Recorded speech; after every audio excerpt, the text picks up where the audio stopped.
কাজেই এইটাকে নিয়ে যারা রাজনৈতিক জল ঘোলা করার চেষ্টা করছেন এবং যে সমস্ত বিষয়গুলি নিয়ে মানুষকে বিভ্রান্ত করার চেষ্টা করছেন, কোনো না কোনোভাবে তারা কি নিরপেক্ষ তদন্তকে প্রভাবিত করার চেষ্টা করছেন না?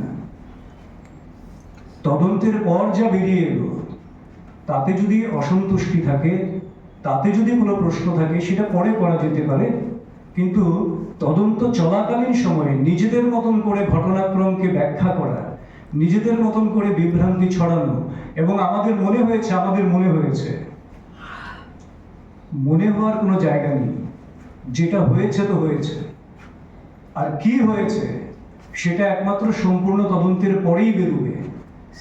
কাজেই এই ধরনের মাননীয় জিতেন চৌধুরী মহোদয়ের বক্তব্য আমরা শুনেছি, আমরা কংগ্রেসের প্রবক্তার বক্তব্য শুনেছি, আরো অন্যান্য বক্তব্য শুনেছি।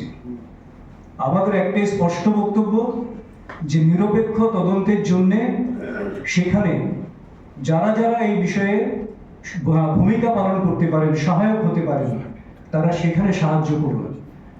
মানুষকে বিভ্রান্ত করার চক্রান্ত থেকে এই ঘটনাকে কেন্দ্র করে, মর্মান্তিক ঘটনাকে কেন্দ্র করে রাজনীতির যে জট পাকানোর চেষ্টা হচ্ছে, সেটা সুস্থ রাজনীতির চিত্র না।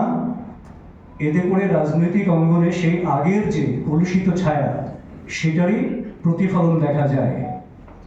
কাজে আমরা চাইব যে তাদের এই অপপ্রয়াস, এর থেকে মানুষ যাতে সচেতন থাকে এবং বিভ্রান্তি থেকে মানুষ যাতে দূরে থাকেন।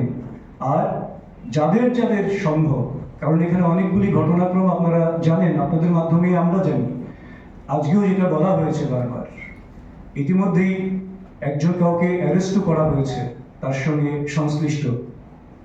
কোনটা ঠিক কোনটা বেঠিক সেটা যতক্ষণ পর্যন্ত পূর্ণাঙ্গ তদন্ত না হবে ততক্ষণ পর্যন্ত বেরিয়ে আসবে না।